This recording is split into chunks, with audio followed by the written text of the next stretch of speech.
Salut à tous, bienvenue pour cette nouvelle vidéo de la taverne.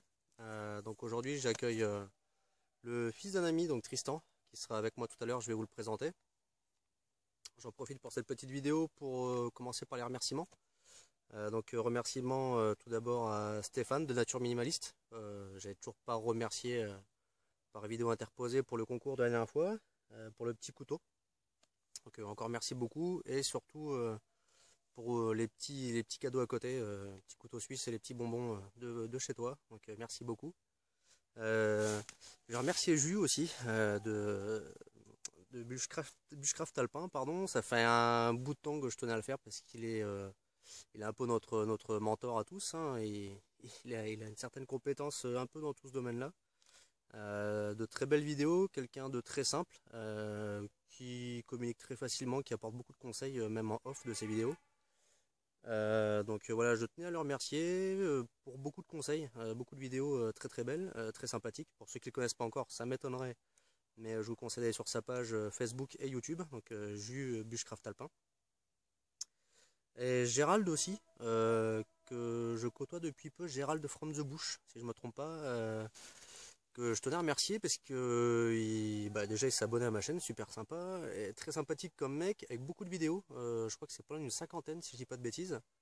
Il n'y a pas très longtemps, il a repris une de mes idées, donc je ne l'ai pas utilisé sur moi aujourd'hui, mais c'est le port au niveau de la jambe pour le couteau. Donc moi c'est RC6, donc c'est assez conséquent. Après ça peut se faire avec n'importe quel couteau je pense, hein. Moi c'est vraiment pour désaxer au niveau de la hanche. Parce que je trouve c'est un bon couteau, mais je trouve quand même assez lourd, hein, avec le temps. Donc au niveau de la jambe, je trouvais ça pas mal. Donc voilà, il m'a fait une petite pub dans sa vidéo la dernière fois, que je remercie infiniment. Donc je retourne là pareil, hein. Donc ceux qui ne connaissent pas encore Gérald from the Bush, abonnez-vous, il a beaucoup de vidéos, il a beaucoup de bonnes idées, notamment le bûcheron. Je pense que je vais peut-être le reprendre aujourd'hui si tu m'y autorises. Je trouvais ça pas mal, donc les chiottes des bois, hein. Voilà, donc j'ai fait à peu près le tour. Donc aujourd'hui on verra, c'est un petit campement simple, basique pour un petit peu mettre la main à la pâte avec le petit Tristan là, qu'il apprenne tout ça, un petit peu à manier les machettes, les scies, les hachettes, etc., quoi. Donc voilà, ça va être assez simple. J'ai deux trois petites choses à tester. Si je profite aussi, parce que je l'ai fait sur la chaîne Facebook, mais je l'ai pas encore fait en vidéo, c'est pour remercier notre partenaire, donc Bushcraft Altitude, donc Jérémy, qui a accepté de me faire confiance dans les prêts de matériel, pardon, dans les essais. Donc je suis pas non plus tous les 4 matins le cul dans la verte, même si j'habite à côté, mais j'ai pas tout le loisir comme je le souhaiterais par rapport au travail, hein, et la famille aussi, bien évidemment. Donc il a accepté de me faire confiance, et pour ça je le remercie infiniment. Et ce soir il y aura un petit test justement sur un des produits qu'il m'a laissé. Voilà, à tout à l'heure.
certain feeling I notice every time you smile. A deep look down in your dark brown eyes, and then I realize when the two of us are alone, you don't give a damn about the world.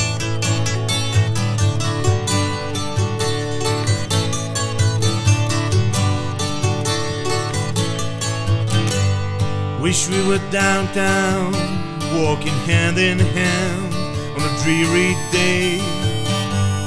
No one cuts in this tender game we play. And every time we meet, for days this funny world fades. More love than I feel would surely be surreal. More love than I feel would surely be surreal. More love than I feel would surely be surreal. More love. This ragged heart can only take this much. This weary mind can only drift away to a distant place where we have nothing to lose, where I have no one but you. There are some folks we couldn't bear to hurt. Guess that's why most people just can see the truth and realize that every time we meet, for days this funny world fades. More love than I feel would surely be surreal. More love than I feel would surely be surreal. More love than I feel would surely be surreal. More love.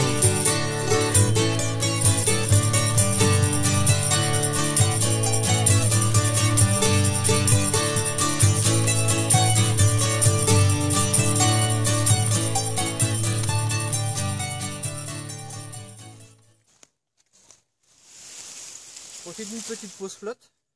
Je vais vous présenter Tristan. Salut. C'est la deuxième fois qu'il bivouac avec moi.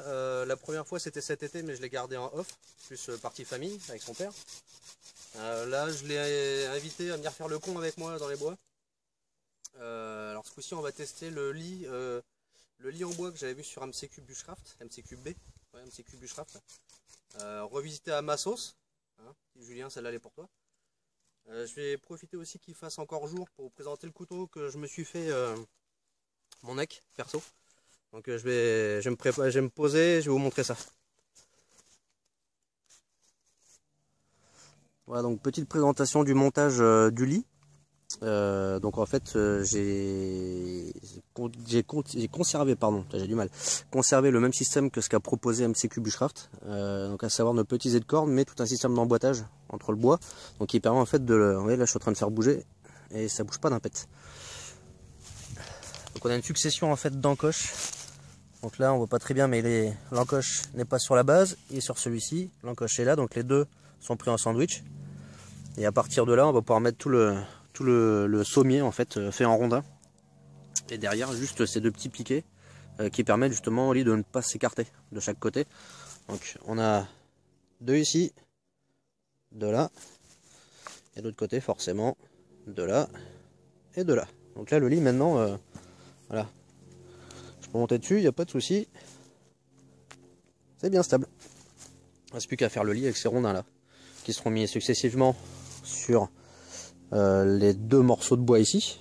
Voilà, donc ça va faire un grand lit. Et en dessous, on va tapisser deux feuilles qu'on va compacter pour stopper au mieux, on va dire, l'humidité qui va remonter ce soir. Voilà, donc j'en profite aussi donc pour faire la petite présentation de mon couteau. Hop, désolé. Voilà. Alors c'est un petit neck que je me suis fait. Donc le voici. À base d'une lame de vieille cisaille concentrée au carbone. Donc tout a été découpé à la Dremel, fait main.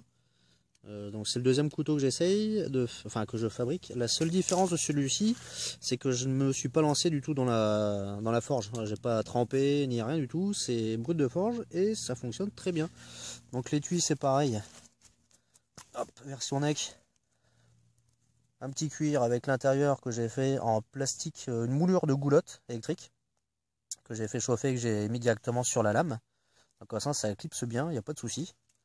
Un petit œillet et puis voilà la corde pour le coup. Donc voici le couteau. 17,5 cm de long au total. J'ai plus les chiffres exacts en tête, mais je crois que c'est 13,5 de tranchant. Donc par contre, voilà, ça s'arrête juste ici. C'est juste pour mes doigts, mais ça passe nickel.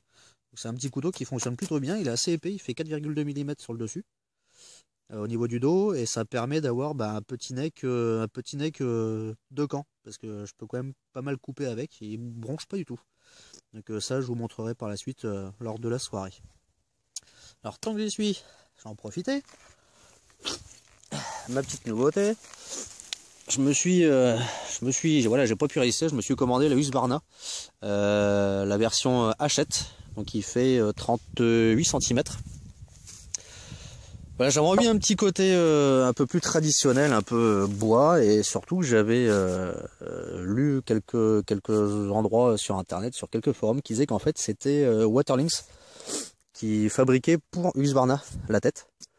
Donc en effet c'est le même type de fabrication, hormis la tête qui n'a pas la même forme, puisque cette version est une version après 2011. Celles qui sont antérieures à 2011 ont exactement la même forme de tête, avec le milieu et le petit marteau derrière. Donc voilà, ça c'est une version plus récente, mais je suis pour l'instant très satisfait. Et voilà, je voulais pas une grande hache, ou grande hachette du moins, parce que dans mon sac ça déborde et il faut un truc qui soit discret. Et pour le peu que j'abats, que je coupe, ça me suffit vraiment amplement. Et pour l'instant, je suis très satisfait. Donc je reviendrai dessus plus tard. Faire un petit comparo en fait entre ma X15 et puis celle-ci. Bien évidemment, elles n'ont pas du tout la même fonction, hein, vu que la X15 est quand même beaucoup plus grande, je peux la prendre à deux mains très aisément. Mais bon, un petit complément très sympathique. Bon voilà, ça avance pas trop mal. On est en train de finir le tapis, le matelas, le sommier, voilà. Donc on a fait les deux couches amortisseurs en fait, donc celle-là c'est celle qui soutient, et le bâton au-dessus en fait c'est la partie amortisseur, donc avec le bois plus le poids du corps, qui a donc donné un peu d'élasticité au bois en fait, qui permettra d'avoir que ce soit plus confortable, hein.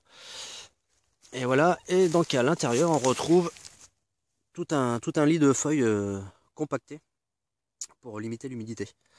Voilà, donc on va voir ce que ça a donné tout à l'heure. On voit pas vraiment ta tête. Oh, la tête, je veux pas.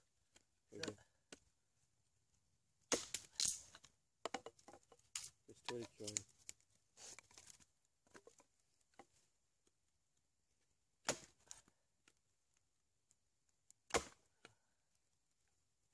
Ah, pourquoi j'ai coupé mon bio comme un connard?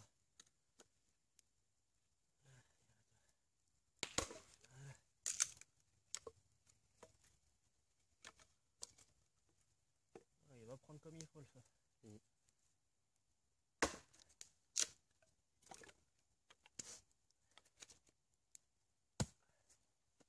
Okay.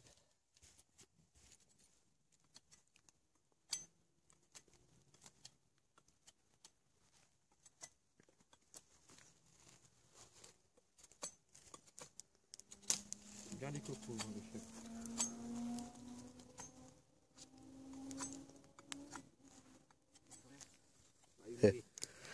Donc ce soir Tristan va dormir donc sur le lit de bois, près du feu, avec le système donc du sursac de chez Baroudeur Altitude, donc le partenaire. Pour le deuxième essai, il va nous dire ce que ça donne. Donc il va reprendre exactement la même méthode que moi la dernière fois. À savoir donc qu'on a le sursac donc sur le dessus, le duvet, et entre les deux, pris en sandwich, le matelas. Donc là, ce coup-ci, c'est un matelas autogonflant. Donc on va bien voir ce que ça va donner. Et moi, je reste traditionnel, hein, avec le hamac. Par contre, seule chose ce soir, c'est que je risque sans doute d'essayer le sac à viande. Celui-ci, le Thermalite Reactor Extreme. Donc on va voir si j'en ai besoin. Je vais le garder à côté de moi, parce qu'il est vraiment tout petit, donc ça prend pas de place. Et au moins, si j'ai besoin, je peux rentrer dedans dans la nuit. Voilà.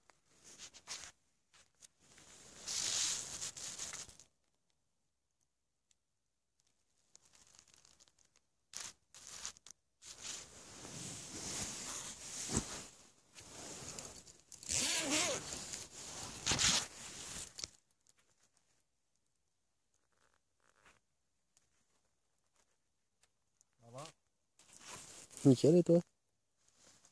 Comme il faut. Toi, t'es à l'aise?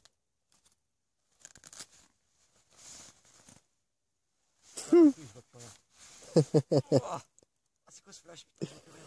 Je te filme. Ah ouais, ça va, pépère. Ça le lit? Ouais. Ouais, ça va, c'est pas... ça peut aller.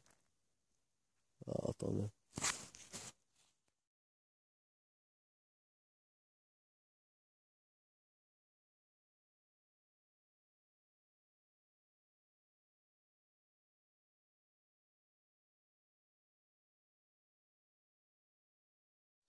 Donc, petite présentation du sursac de chez Miltech que j'ai eu par notre partenaire Baroudeur Altitude. Donc voilà, c'est un sursac apparemment étanche et respirant. Premier essai pas très concluant la première fois, j'ai eu beaucoup de condensation entre le sursac et le sac de couchage. Donc là on a refait un deuxième essai. Température un peu plus fraîche, un petit peu plus d'humidité que la première fois. Peut-être que c'était dû à ma configuration avec le tapis isolant pris en sandwich. Je sais pas, peut-être que ça a aidé pour la condensation. Je sais pas, je reverrai pour un troisième essai. Ceci étant dit, malgré le tarif du sac qui est pas excessivement cher, si j'ai pas de bêtises, il faudra que Baroudeur confirme. C'est de l'ordre peut-être entre 40 et 50 euros, je sais pas du tout. Bon, c'est à peu près ça le fourchette de prix là, je pense. Sac super résistant. Le tissu, je sais pas exactement ce que c'est, mais enfin voilà, on peut tirer dessus. Il y a pas d'accro. Ça s'est accroché sur les ronces quand on l'a installé. Pas d'accro non plus. On a donc un système de scratch au niveau de la tête pour refermer la capuche. Donc on voit ici, qui se fait très facilement. C'est ça le gros avantage aussi de ce sac, c'est que d'une main on a juste à pousser, limite ça se scratche tout seul en fait. Tout l'intérieur des coutures est doublé étanche. Pour avoir testé, je vous garantis que l'eau ne passe pas. Et c'est de la couture qui tient vraiment bien parce qu'on a beau tirer dessus, là je tire comme un goré et pourtant ça reste en place. Donc sac assez sympathique. Pour le tarif, franchement, je vous le conseille vivement parce que première fois j'étais pas très convaincu, mais là pour le coup vraiment bien. Pas une seule condensation et pourtant il a dormi avec la tête fermée. On a un système aussi à l'opposé, petite dragonne qui permet de complètement se refermer pour bien épouser la capuche du sac de couchage. On a un système de pression extérieur donc pour protéger la glissière, mais aussi intérieur pour vraiment couper du vent et de l'humidité en fait. Donc un système assez simple à mettre en place puisqu'il est quand même assez large par rapport au sac de couchage. Et donc voilà, écoutez, moi je vous le conseille vivement. Je pensais pas en arriver là sur le premier test, je pensais pas le conseiller d'ailleurs. Et tout qu'on le fait, bah, c'est un bon petit sac enfin un bon petit sursac, un bivy bag. Pour le tarif, vraiment je vous le conseille, il est vraiment excellent. Très bonne qualité, les finitions sont plutôt pas mal, parce que les fermetures est assez solide. Et donc le tissu extérieur est assez résistant. Je peux vous montrer d'ailleurs ici ce que mon ami Tristan avait posé une gamelle qui sortait du feu. Et ça l'a même pas fait fondre. Donc bon, elle était pas non plus bouillante, hein, mais voilà, ça fait juste une trace, mais ouais, il n'y a pas d'accro, ça a même pas fondu. Donc non, vraiment très bon sac. Ouais, donc petite vidéo de fin de bivouac. Donc là, on est en train de ranger le camp. Je voudrais remercier donc 3 personnes. La première personne, j'ai pas l'habitude de le faire, mais c'est ma famille. Qui me soutiennent dans mon délire, qui me suivent constamment dans mes aventures et surtout qui me poussent à continuer. Ils sont toujours là pour moi, donc c'est vrai que j'ai jamais eu trop l'occasion d'en profiter, mais vu que là je suis tout seul, j'en profite. Merci beaucoup pour ce que vous faites, c'est hyper important pour moi, vous le savez, et merci énormément. Ouais. Deuxième personne, c'est Tristan. Tristan, je vais en profiter de pâter avec lui. Donc c'était un petit bivouac vachement sympa, assez instructif dans les deux sens je trouve, parce que moi aussi j'ai appris de lui. Donc c'est un moment d'échange assez sympathique. On a pu discuter tranquillement de sa vision, de ses envies tout du moins, entre survie, bushcraft, sortie, bivouac, etc. Donc c'était vachement sympathique. Un bon petit gars, qui comprend très vite, qui assimile très vite les choses, qui a soif d'apprendre. Et surtout qui comprend direct quoi. Ça c'est le truc que j'apprécie énormément, pas obligé de répéter 25 fois les choses.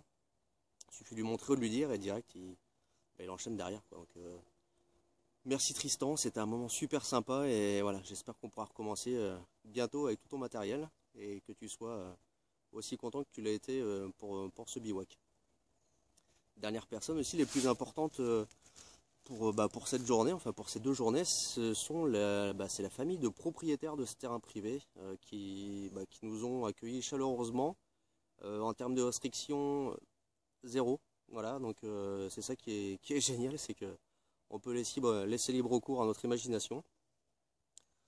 Bon, la seule chose, ce qui est un peu normal, voilà, c'est de pas tuer, de pas tuer leurs arbres. C'est un peu normal aussi. Donc tout ce qui est bois de chauffage, bois mort sur pied, à terre, etc. Ça on en fait ce qu'on veut. On a coupé des arbres ruisseaux pour faire le lit d'hier. Donc ils sont venus nous voir, super sympathiques. Ils nous prennent pour des cinglés, mais ils rigolent bien. Donc, merci infiniment pour le prêt du terrain. C'est pas tous les jours qu'on trouve des gens aussi sympas qui nous prêtent le terrain sans rien demander derrière. Donc voilà, vraiment merci infiniment. À bientôt. Bon voilà, dernière vidéo, dernière séquence vidéo pour cette petite sortie. Donc au niveau du bilan, plutôt satisfait du lit qu'on a effectué. Surtout Tristan, parce que j'ai bien fait travailler à couper le bois comme un charognard là. Donc, mais bon, ça va, apparemment il a bien dormi dessus. Ouais. Côté hamac, j'ai pas eu trop de soucis, sauf que j'avais mal réglé pied-tête, donc du coup à un moment j'ai eu les pieds un peu hauts, et ce qui fait que j'ai eu des pertes de sang, enfin des pertes de sang. J'avais plus assez d'irrigation dans les pieds, donc les pieds froids, j'avais pas de sang qui coulait. Donc réveillé 2 ou 3 fois durant la nuit, parce que je glissais aussi pas mal, donc le temps de remonter la tête et de retrouver mes jambes à la bonne hauteur. Sinon pour le reste parfait, le feu a tenu 1 heure après qu'on se soit couché, à peu près 1 heure on va dire. Après il est mort assez rapidement quand même. Sinon dans l'ensemble très bien, assez satisfait de ce bivouac, à bon partage, personne super sympathique Tristan, à refaire. Et puis au niveau retour la hachette nickel, mais ça je referai une deuxième vidéo dessus. Le seul défaut c'est le système de protection qui tient que par une pression, du coup je l'ai perdu. Ça me donnera l'occasion de travailler le cuir et de refaire un étui, c'est pas grave. Sinon voilà, écoutez, de mon côté tout nickel. Donc je sais pas, après Tristan, c'était un retour spécifique à faire. Bah moi pour le lit, il suffit de bien le faire, hein. Prendre des rondins bien ronds parce que s'ils sont courbés, ça vous défonce le dos. À part ça, je sais qu'on appelle comment déjà ton truc là? Sursac. Le sursac. Bivibag. Ouais, le bivibag et tout ça. Ça tient super chaud et tout ça. Il n'y a pas d'humidité et tout ça. Ça va pas super chaud et tout ça. Après ça, je suis très bien dormi. C'était vachement confortable. Après, super expérience. Le bivouac était super. Un bon partenaire pour ce bivouac. Parfait. Et très content. À refaire. Ouais, à refaire. Allez, à bientôt. À bientôt.